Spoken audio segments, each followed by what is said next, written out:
अब ईरान उस तरफ बढ़ चला है कि उसके पास एटॉमिक पावर पजेस करने वाली बात ये it is matter of just weeks और मंथ्स में भी, और इसीलिए इसका इलाज अभी आवश्यक है। ये बात इन्होंने अभी एक एपिसोड में हाल के दिनों में कही ही थी और ये हो गया। सर ये तो ऐसा लग रहा है जैसे आप लोगों को सुन रहे हो लोग। एक्चुअली दिनेश ये तो होना ही था। जिस तरीके से ईरान, हाँ, जिस तरीके से इन्होंने ईरान ने इनकी घेराबंदी की थी 3 प्रॉक्सी फोर्सेस के टेररिस्ट ग्रुप्स के द्वारा, हमस, हुती, हिजबुल्लाह, तो एक बार जब हमास ने अटैक किया इजराइल पर, उसी दिन ये तय हो गया था कि इन तीनों को समाप्त करने के बाद ये जरूर ईरान के पास जाएंगे। इस बीच ईरान आगे बढ़ रहा था अपने एटमी ताकत। लेकिन मैं ये सोच रहा हूं सर कि वहां पर अगर इतना कि वो इजराइल की न्यूक्लियर फाइल कहीं से ले आए और उसके बारे में वो बता रहे हैं, तमाम चीजें कह रहे हैं, उनको ये नहीं पता चला कि ये करमनशाह, तबरीज, अराक, नतांज, इस्फहान, तेहरान, इतनी सारी जगहें एक साथ टारगेट कर देगा इजराइल, इसके बारे में उनको कहीं से कोई भनक नहीं थी क्या? अगर इजराइल ने ठान लिया दिनेश इनको मारना है, और बीच में आपने देखा वहां पर इनका जो अपना एयर डिफेंस सिस्टम है जिसमें आता है आयरन डोम जो हम सब जानते हैं, उसमें डेविड स्लिंग भी है, उसमें एरो 1 है, एरो 2 है, और बीच में थर्ड भी आ गया है। अब ये जो हम बता रहे हैं, देखिए तो इन जगहों ये अपने को डिफेंड कर सकते हैं, राइट, और अगर ये अपने को डिफेंड कर सकते हैं तो इनको अटैक कर सकते हैं। तो ये जो है सर अराक, ये नतांज, ये जहां पर ये घूमता हुआ दिखाई दे रहा है ना, ये थ्रेट वाला, ये न्यूक्लियर थ्रेट वाला, रेडिएशन वाला, इंपॉर्टेंट एरिया इनका है। नतांज तो बड़ा इंपॉर्टेंट है। अराक, ये मेजर गौरव आर्य, आपने कहा कि it is now or never for the world as far as Iran is concern, और ये सुन लिया गया, इसकी गूंज लगता है दुनिया में चली गई। दिनेश, मैं आपको बताता हूं, ये मैं काफी समय से कहता चला आया हूं और मैं करीब 1 साल से कह रहा हूं, ये एक्चुअली डिले हो गया। ये बहुत पहले हो जाना चाहिए था। और जो डील साइन करी थी वेस्टर्न कंट्रीज ने, जो डील साइन करी थी जिसमें अमेरिका भी था, और फिर जैसा कि सर ने कुछ दिन पहले आपको बताया था ना कि इजराइल गया था और इजराइल ने एक ऑपरेशन के तहत 50,000 कागज उनके उठा के ले आए और कुछ सीडीज उठा के ले आए। तो उसमें असली पॉइंट ये है कि उसके बाद ट्रंप ने 2015 में उस ट्रीटी से ट्रंप वॉकआउट कर गया था। ट्रंप ने बोला कि अब मैं इस ट्रीटी का हिस्सा नहीं बनूंगा, बिकॉज इट इज नॉट, क्योंकि इसमें साफ ये लग रहा है कि ये लोग तो बेवकूफ बना रहे हैं हमको, ईरानियंस। राइट।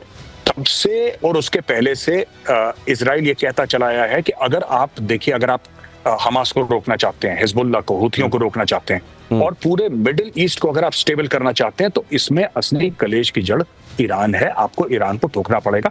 आज की तारीख में ईरान जितना डैमेज कर रहा है आपको, ये देखिए, ईरान डैमेज कर रहा है, और ईरान के पास न्यूक्लियर वेपन्स नहीं है आज की तारीख में।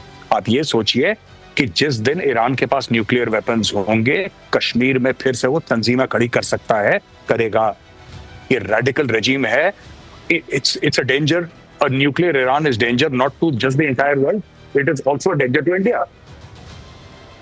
ये केवल दुनिया के लिए खतरा नहीं है, भारत के लिए ये बहुत बड़ा खतरा है। मेजर गौरव आर्या ये कह रहे हैं कि बल्कि इस कार्रवाई, अब एक बात और मैं समझना चाहता हूं, ये देखिए जरा, ईरान को डोनाल्ड ट्रंप की सीधी धमकी, न्यूक्लियर डील को लेकर ट्रंप ने ईरान को धमकी दी, इजराइल से डील करो नहीं तो तबाही होगी, इजराइल के पास कई खतरनाक हथियार हैं, डील का विरोध करने वाले ईरानी मारे गए, ये कहा है डोनाल्ड ट्रंप। अब ये डोनाल्ड ट्रंप इसमें भी बड़ा अजीब प्ले कर रहे हैं। एक तरफ वो कह रहे हैं अमेरिका का कोई लेना देना नहीं, अमेरिका का इसमें कोई हाथ नहीं है, ये सब इजराइल ने किया है। दूसरी तरफ वो कह रहे हैं जल्दी डील करो, इजराइल के पास खतरनाक हथियार हैं। ये ट्रंप क्यों हर गुजरते दिन के साथ और अबूझ होते जा रहे हैं, मेजर गौरव आर्य? देखिए सब ऐसा है, मैं आपको साफ सीधी बात बता दूं, जो खतरनाक हथियारों की बात कर रहे हैं, अभी सर ने थर्ड के बारे में बात करा, सर से ये भी पूछे कि थर्ड दिया किसने उनको, ठीक है? ये जो पेट्रियट 1, पेट्रियट 2, एरो, ये जितने भी सिस्टम्स है ना, I mean let's be honest, ये America is the biggest arm supplier to Israel. पहली चीज ये है, इजराइल खुद भी अपने बनाता है, डेविड स्लिंग है, आयरन डोम है, these are all domestically produced by Israel, तो ऐसी बात नहीं है। लेकिन इजराइल को बहुत ज्यादा हथियार दे रखे हैं अमेरिका ने, पहली चीज। दूसरी चीज ये है कि ट्रंप इसमें भी क्रेडिट ले रहा है, जैसे ट्रंप ने बोला था ना, मैंने सीजफायर करवा दिया इंडिया पाकिस्तान के बीच में, यहाँ पे भी अपना बिल फाड़ रहा है ट्रंप, यहाँ पे भी कह रहा है देखिए आप डील कर लीजिए, अगर आपने डील, इसमें डील हो ही नहीं सकती। ट्रंप को यह पता होना चाहिए कि इसमें डील हो ही नहीं सकती, इट इज इम्पॉसिबल। आप अगर आज $500 अरब का चेक दे देंगे ना ईरान को और बोलेंगे कि ये $500 अरब है, ईरान तब आपकी बात नहीं मानेगा। उसको पता है कि उसका सर्वाइवल विदाउट न्यूक्लियर वेपन्स नहीं है। वो इस नहज पर दुनिया को ले चुका है। आज की तारीख में ईरान की मजबूरी बन गई है न्यूक्लियर। आज की तारीख में ये मजबूरी, अब ये अमेरिका को देखेगा किस तरीके से, ईरान किस तरह से पढ़ने। अच्छा, ये भी कह दिया गया है हमारे जितने भी इंटरेस्ट्स हैं इस पूरे इलाके में उनकी तरफ ईरान बिल्कुल देखे भी नहीं, हमारा कोई हाथ नहीं है। फिर ये भी कि इसको साइन कर दो नहीं तो इसके नतीजे बुरे हो जाएंगे। ये क्या दिखाना चाह रहा है अमेरिका? दिनेश, एक बात पक्की है कि इजराइल के पास जो भी हथियार हैं, हाँ। उसमें जो टेक्नोलॉजी है और जो चिप्स हैं, जो कंप्यूट पावर है, वो उन देशों से आती है जिनसे अमेरिका जिनके ऊपर इन्फ्लुएंस कर सकता है। तो जो भी वहां प्रोडक्शन होता है वो सारा का सारा अमेरिकन सहयोग उनके संबंध से होता है। और दूसरी चीज, इनके पास जो जहाज है F-35 जिसको लेकर के वहां गए, उन्होंने अटैक किया है, वो भी अमेरिकन ही जहाज है, क्योंकि ये जहाज नहीं बनाते हैं। और वहां पर इस तरीके से घूम रहे हैं अमेरिकन जहाज। अभी मैं किसी से बात कर रहा था, जैसे कि कोई एयर ट्रैवल हो रहा है, सारे के सारे ईरान के ऊपर F-35 छाए हुए हैं। और जहां तक ये लग रहा है कि ये कैंपेन आज नहीं रुकने वाला है। दिनेश, ये कैंपेन कम से कम 2-3 हफ्ते चलेगा। और जब तक ये शक्ति खत्म नहीं होती इनकी बनाने की, तब तक इजराइल मारता ही रहेगा। बहुत बड़ी बात कह रहे हैं पीके श्रीवास्तव। यहां प्रतिशोध में जो बोला जाता है उसको आप होते हुए देखते हैं। प्रतिशोध में यह कहा गया था कि ईरान का अब मेजर गौरव आर्या के शब्दों में अब उसकी चूड़ी टाइट करने का वक्त आ गया है, बल्कि देर हो रही है और ये चूड़ी टाइट हो गई। अब पीके श्रीवास्तव कह रहे हैं कि ये आप सोच रहे हैं कि अगर ये दिस फार नो फर्दर, ऐसा नहीं है। इसके अलावा आप देखेंगे ये लंबा चलने वाला कैंपेन है। और एक बात और मुझे याद आ रहा है, एक पहलवान, मेजर गौरव आर्या, एक पहलवान मुझे याद आ रहा है, वो दूसरे पहलवान की छाती पे चढ़ा हुआ था, उसको मार भी रहा था और रो भी रहा था। लोगों ने कहा ये क्या कर रहे हो? उसने कहा इसलिए, ये मार इसलिए रहा हूं क्योंकि मेरे को इससे खुंदक है, रो इसलिए रहा हूं कि अगर ये उठ गया तो मेरे को मारेगा बहुत। ये अगली खबर आपको बता रहा हूं, इजराइल के हमले में ईरान में बड़ी तबाही हुई है। IRGC के ये रिवोल्यूशनरी गार्ड जो है, इसके कमांडर इन चीफ हुसैन सलामी मारे गए। ईरानी सेना के चीफ ऑफ स्टाफ की भी मौत। अटैक में 6 परमाणु वैज्ञानिक मारे गए। ईरानी मीडिया का ये दावा, ये जोड़ तो बहुत बड़ा है ईरान के लिए, बहुत बड़ा। इन्होंने यही नहीं मारा, मिलिट्री इंस्टॉलेशंस को मारा, साइंटिस्ट को मारा, और आपकी जहां मैन्युफैक्चरिंग होती है उस फैसिलिटीज को मारा। अगर आप देखें तो ये तितरफा मार पड़ी है कि जहां आप बना सकते हैं उसको मार दिया, जो कंट्रोल करते हैं उनको मार दिया, जो साइंटिस्ट हैं उनको भी मार दिया। तो पूरा जो टॉप शीर्ष नेतृत्व हम बोलते हैं, तीनों वर्टिकल्स का आपने खत्म कर दिया। लेकिन ये कासिम सुलेमानी के बाद ये उस समय जो हुआ था, ये कहा गया कि इमरान के मर्म में चोट की गई है। क्या ईरान के इसी तरीके से मर्म में ये उससे बड़ी चोट है? ये बहुत बड़ी, उससे बहुत बड़ी चोट है। आप ये देखिए, इस तरह की खुल्लम खुल्ला चीजों को पहले शायद हम विश्वास नहीं करते, लेकिन इसका मतलब है कि पानी नाक से इतना ऊपर चढ़ गया था कि ईरान को मारना एक मजबूरी बन गई थी इजराइल की, कि इनको तो मारना ही पड़ेगा। इसके रिपरकशंस क्या देखते हैं मेजर गौरव आर्य? ये ठीक है कि ये इतना ही नहीं, इसके आगे चलेगा, ये इजराइल की बात है। ईरान और उसके साथ खड़े हुए देश क्या सोच रहे होंगे? देखिए साहब, अरब देश तो सपोर्ट करते हैं, अरब देश तो ताली बजा रहे होंगे, चुपचाप साइलेंट ताली, जिसमें वॉल्यूम आप जीरो कर देते हैं, फिर आप जोर से चीयर करते हैं और तालियां बजाते हैं। सऊदी अरब में, UAE में, हर जगह जश्न मनाया जा रहा होगा कि ठीक मारा। मैं एक और बात कहना चाहता हूं कि अमेरिका को जो 24 घंटे ये लगता है ना कि डील हो गई, डील हो जाएगी, ये डील व्हील के, और ये इजराइल जो है ईरान को, क्योंकि इजराइल, आप ध्यान रखिएगा, Israel is a middle eastern country. Israel middle east में है, इजराइल इन लोगों के बीच में रहता है, इजराइल को पता है कि ईरान कैसे सोचता है, और इजराइल काफी समय से कहता चला रहा है कि ये डील वील का चक्कर छोड़िए, आप इनको ठोकिए सीधा।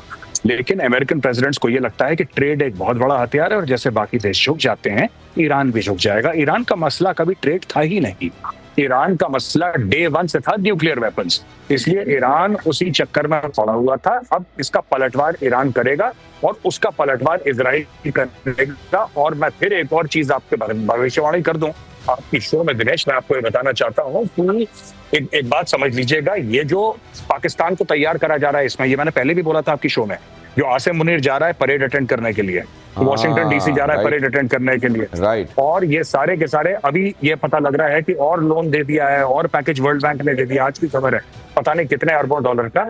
ये सारी की सारी चीजें इसीलिए तैयार करी जा रही हैं। हैट्स ऑफ मेजर गौरव आर्य। ये मैं अपने दर्शकों के लिए दोहरा दूं, जब ये बुलाए गए फील्ड मार्शल अमेरिका में तो ये बात कही गई थी मेजर गौरव आर्य की तरफ से कि जब उधर के गोरे अमेरिकी जो हैं इनको जब प्यार से पुचकारें तो ये समझ लीजिए कि इनकी उपयोगिता आने वाले दिनों में अमेरिका के लिए बढ़ी हुई लग रही है उसको, इसलिए पुचकारा जा रहा है। और जहां वक्त जहां आएगा वहां ये भी कहा जाएगा चाहो मेरे लिए शहीद हो जाओ। ये ईरान के साथ जो टेंशन बढ़ रही है इसको देखते हुए पाकिस्तान की उपयोगिता शायद समझ में आ रही है अमेरिका को, और इसीलिए जो फिलहाल भाव दिया जा रहा है इसीलिए पाकिस्तान को दिया जा रहा है। हैट्स ऑफ सर, आपने कहा इधर वो अनफोल्ड होता हुआ एज इट इज दिखाई दे रहा है। नहीं बिल्कुल, मैं बहुत बहुत धन्यवाद आपका। लेकिन एक और बात मैं आपको बताता चलूं कि ये आज जो पाकिस्तानी सेलिब्रेट कर रहे हैं कि हमारे फील्ड मार्शल को बुलाया, देखो इंडिया को इतनी इज्जत नहीं मिली जितनी हमें मिली है। मैं सिर्फ पाकिस्तानियों को एक बात कह रहा हूं, आप ध्यान रखना, मैं कोई कड़वी बात नहीं कह रहा, मैं फैक्ट बोल रहा हूं। लाशें गिनने का वक्त आने वाला है बहुत जल्दी, बहुत जल्दी। आज से कई साल पहले रोनाल्ड रीगन ने जियाउल हक को बुलाया था, आपको पता है? जियाउल हक को बुलाया था रोनाल्ड रीगन ने, आओ मेरे साथ बैठ के खाना खाओ। उसके बाद तालिबान पैदा हो गया। उसके बाद उन्होंने तारीफ करी थी कि भाई परवेज मुशर्रफ कितना सॉलिड लीडर है, ऐसा तो लीडर हमने दुनिया में नहीं देखा परवेज मुशर्रफ जैसा। उसके बाद तहरीक तालिबान पाकिस्तान ने अटैक करने शुरू कर दिए और उसके बाद पाकिस्तान में 80,000 लोग मर गए, जिसका हवाला पाकिस्तान आज भी देता है। अब ये तीसरी बार तारीफ हो रही है पाकिस्तान की। अब Pakistan is on a hat trick.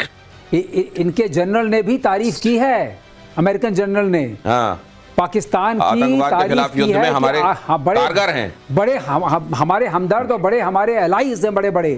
तो जो गौरव कह रहे हैं बिल्कुल वक्त आ गया है अब कुर्बानी का। तो ये जो बकरे को खिला पिला के, ये बकरे को खिला पिला के हलाल किए जाने की तैयारी, लेकिन बकरा इस बात से बाखबर है या बेखबर है ये पता नहीं। ईरान ने इजराइल के हमले को डिक्लेरेशन ऑफ वॉर बताया। ईरानी सेना इजराइल को कड़ी सजा देगी, खामनेई ने कहा। ईरान ने 100 से ज्यादा ड्रोन से पलटवार किया, रास्ते में ड्रोन को गिराया। इजरायली सेना ने कहा ये इधर से किया तो गया है, मुझको लगता है ये सिर्फ टोकन के लिए किया गया है, just to make the world know कि हम भी कुछ कर रहे हैं बदले। जैसे आपने अभी बताया था ना, दो पहलवान, नीचे जो गिरा हुआ पहलवान है वो भी तो कुछ ऐसे ऐसे करता है। हाँ, सही बात, वही वाली बात है। कुछ इस 100 ड्रोन से, 1000 ड्रोन से, और जो ड्रोन से भेज रहे हैं, ये समझिए दिनेश यहाँ पर टेक्नोलॉजी की लड़ाई है। तो मुझको ये समझाइए थ्रेडबेयर, क्या ईरान के साथ उसके समर्थन में उसके मित्र, कथित मित्र देश रशिया भी जिसमें गिना जाता है, खड़े होंगे? क्या ये लड़ेंगे या ये सिर्फ दिखाने के लिए कई जगहों पर खड़े दिखाई देंगे? लेकिन आपको आज के जमाने में कोई किसी के साथ खड़ा नजर नहीं आएगा। सबके अपने अपने दुख, अपने अपने रोग, अपनी अपनी समस्या है, खास तौर से रशिया की। रशिया के लिए ईरान एक साधन था, वो ड्रोन्स लाने के लिए, वो खत्म हो रहा है। अब इनके पास कितने ड्रोन होंगे, ये कितने देंगे? चाइना चुपचाप रहेगा, बिल्कुल मत सोचिए कुछ बोलने वाला है। अब वो BRI वगैरह एक तरफ गई, पहले अब एग्जिस्टेंशियल क्राइसिस आ रही है। ईरान इसमें अकेला है, और ईरान के पास सबसे बड़ी कमी जो है वो टेक्नोलॉजी की है। और जिस इजराइल से लड़ना है वो टेक्नोलॉजी एक तरीके से सुप्रीमो है, और एयर डिफेंस में बहुत जबरदस्त सुप्रीमो है। तो कहीं कोई बराबरी नहीं है। और दूसरा, ईरान के साथ जो खड़े, समझ में आता है कि खड़े होंगे, वो खड़े दिखाई नहीं देंगे, ये हमारे एक्सपर्ट्स कह रहे हैं। इजराइल ईरान वॉर के बीच बड़ी खबर, लेबनान ने अपने एयर स्पेस को बंद किया। लेबनान ने अपने एयर स्पेस बंद किया। अब इसके मायने क्या हैं? वैसे तो लेबनान लगातार आपको दिखाई दे रहा है कि वो तनाव की स्थिति में ही चल रहा है, लेकिन यहाँ स्पेस बंद किए जाने से क्या मुराद है सर? ये वही तनाव की स्थिति में आप क्या कर सकते हैं? क्या कर सकते हैं? जब आपको समझ नहीं आता एयर स्पेस बंद कर देते हैं। लेकिन अगर इजराइल ने एयर स्पेस का वायलेशन किया तो आप क्या कर सकते हैं? आप क्या कर लेंगे? क्या कर लेंगे? वो वाली बात है। लेकिन अब इन्होंने बंद किया है तो इजराइल इसको अवॉइड करने की कोशिश करेगा। ये नहीं चाहते कि ईरान के हमले में हमारा नाम आए कि ये फ्लाइट्स हमारे ऊपर से जा रही थी। राइट, अगली खबर दिखाता हूं। ईरान के परमाणु ठिकानों पर हमले पर IAEA का बड़ा बयान, इजरायली हमले में न्यूक्लियर साइट को नुकसान नहीं हुआ है। इजराइल के हमले में न्यूक्लियर साइट को नुकसान नहीं हुआ है, IAEA का कहना है। ईरान एटमी कार्यक्रम को लेकर तय नियम नहीं मान रहा है, IAEA। ये भी दोनों बातें समझ में नहीं आ रही। दोनों बातें ऐसे जोड़िए दिनेश। उन्होंने कहा कि अभी हमला खत्म नहीं करो। अच्छा कि अभी कुछ हुआ नहीं है, अभी जारी रखो, मार जारी रखो। IAEA ये कह रहा है कि ये यहाँ जो ईरान ये कर रहा है, गड़बड़ कर रहा है, नियमों को नहीं मान रहा है, लेकिन ये भी कह रहा है कि साइट को अभी कोई नुकसान नहीं हो रहा है। इसको ऐसे देखा जाना चाहिए मेजर गौरव आर्य। नहीं, बिल्कुल, देखिए अमेरिका ने क्लियर कट ये बोल दिया।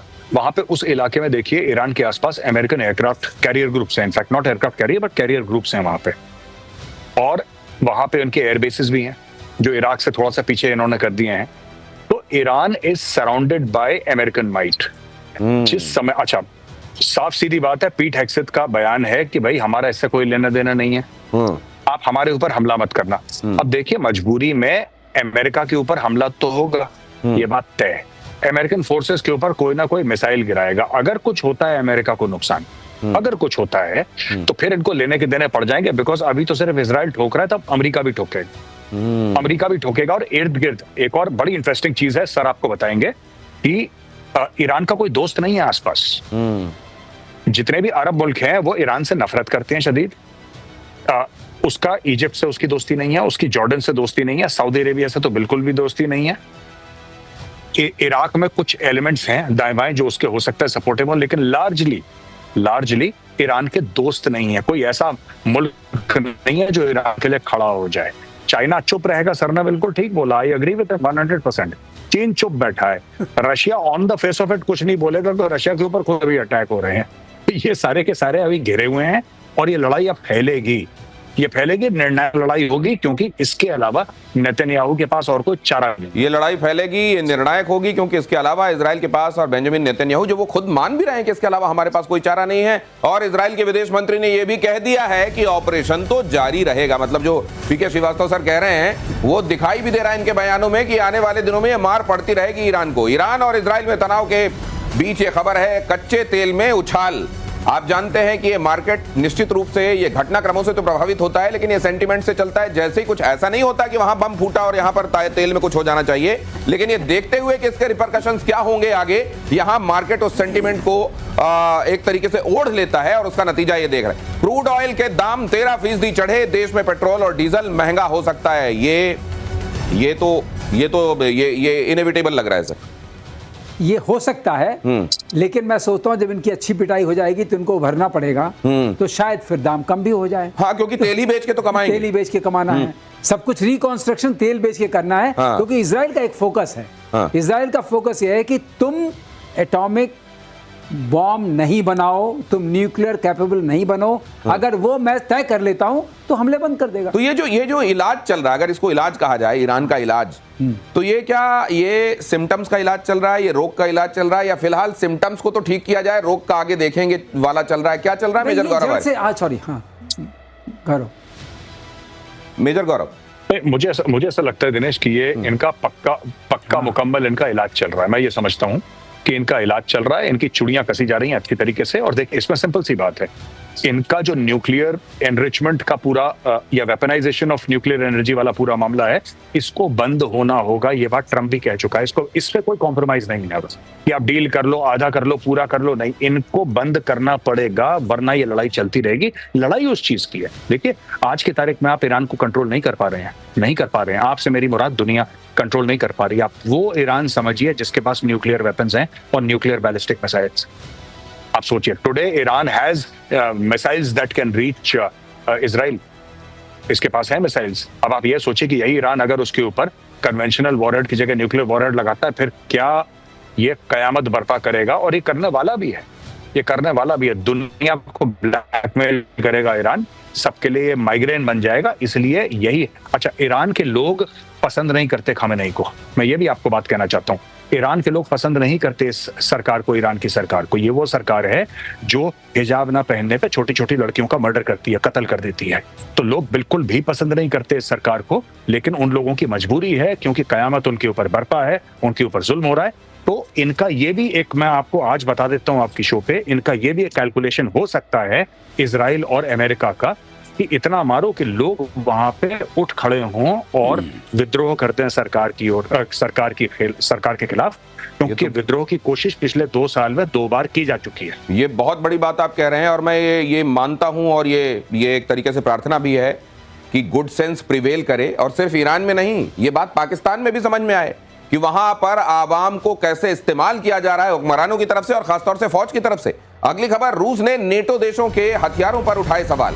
रूसी रक्षा कंपनी रोस्टेक के सीईओ सर्गेई चेमजोव का बयान, ब्रैडली, लेपर्ड, अब्राम्स किसी काम के नहीं है, पश्चिम के हथियार यूक्रेन में तबाह हो रहे हैं। रशिया ने कहा पश्चिम के मुकाबले रशिया के हथियार बेहद कामयाब हैं। ये एक कंपैरिजन ड्रॉ करने की कोशिश की गई है, लेकिन क्या ये कहते हैं ना कि वहां जहां नारा लगाना पड़े वहां सच्चाई वो नहीं होती जो नारे लगाए जा रहे होते हैं, जैसे भाई भाई बताने की कोशिश होती। बहरहाल तो ये कौन सा हथियार ज्यादा बढ़िया है? ये देखिए ऐसा है, जो इनके पास यूक्रेन के पास हथियार हैं, हम लोग कई बार इसकी चर्चा कर चुके हैं, वो हथियार नहीं है जो उनके थ्रेशोल्ड टेक्नोलॉजी वाले हथियार हैं, वो तो रिटायर्ड वाले हथियार यूक्रेन को दिए हैं। अच्छा, वो पहले भी हम लोग चर्चा कर चुके हैं। ठीक है। जैसे कि PL-15E दिया था पाकिस्तान को चाइना ने। अच्छा, तो ये वो वर्जन्स हैं जो ऑब्सलीट हो चुके पश्चिमी हैं। देशों ने जो हथियार दिए हैं इनको, उनके यहाँ का कबाड़ दे दिया है यूक्रेन को। कबाड़ दे दिया है, पुराने हैं ये हैं, उनको दे दिया है। तो उनके मुकाबले जो इनके नए हथियार हैं वो जरूर कारगर रहे हैं। तो ये एक तरीके से पोस्चरिंग भी है और एक तरीके से धमकी भी है यूक्रेन को, क्योंकि यूक्रेन अभी एक दो जो स्पाइडर वेब करके और छोटे मोटे हमले करके ये सोच रहे हैं कि इन्होंने बढ़त पा ली है, मिलिटरली कोई बढ़त नहीं पाई है। मिलिटरली कोई बढ़त नहीं है। मेजर गौरव आर्य, इसमें एक संदेश ये भी है कि अगर लड़ाई करने जा रहे हो और अस्तित्व वाली लड़ाई करने जा रहे हो तो दूसरों के भरोसे ये लड़ाइयां नहीं होती। That is why we have Atmanirbhar Bharat. हमने आत्मनिर्भर भारत का पूरा प्रोग्राम क्यों शुरू करा, और यही बात तो मैं और सर बोल रहे थे 2-3 दिन से, और पहले से भी बोल रहे थे कि इस बार जो 90% वेपन्स यूज करें ऑपरेशन सिंदूर में, वो हमारे खुद के बनाए हुए हैं। ये आकाश कहाँ से बना है, ये इंद्रजाल कहाँ का है, ये पिनाका कहाँ का है, ये सब प्लेटफॉर्म्स हमारे हैं। सुखोई तक भारत में बन रहा है। So we have our own platforms and that is why we are self contained and self sustained. Ukraine के साथ ये प्रॉब्लम है ना, यूक्रेन के पास खुद उसका कुछ नहीं है, कुछ भी नहीं है। कुछ AK-47 टाइप की बनाता है, इसके अलावा यूक्रेन के पास कुछ ऐसा है नहीं। कुछ पुराने टैंक शैंक पड़े होंगे इसके बाद, लेकिन रशिया का पूरा इकोसिस्टम रशिया का, ये समझने वाली बात है।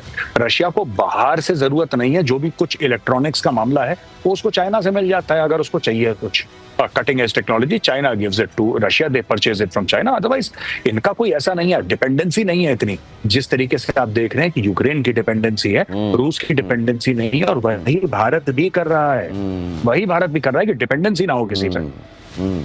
और अगली खबर यह है कि रूस ने यूक्रेन का बड़ा हमला नाकाम किया है।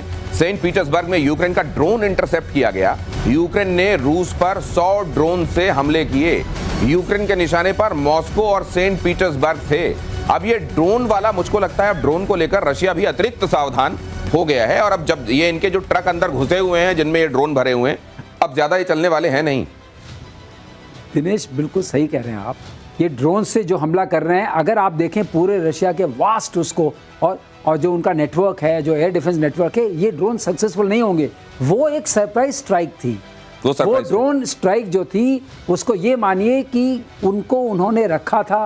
वो जानते थे इन पर अटैक नहीं होगा क्योंकि ट्रीटी के तहत है, फिर भी उन पर हुआ। इसीलिए तो इस तरह का उग्र आपने देखा प्रतिक्रिया हुई। जो प्रतिक्रिया अभी आप रूस की देख रहे हैं, वो बहुत मैं कहूँगा यूक्रेन को झेलने में उसमें बहुत दिक्कत होगी, और हो रही है और होती रहेगी, क्योंकि वो गलत चीज को इन्होंने प्रेस किया। Wrong button was pressed. ये देखिए कि यूक्रेन पर रूसी हमलों से पोलैंड में बड़ी दहशत है।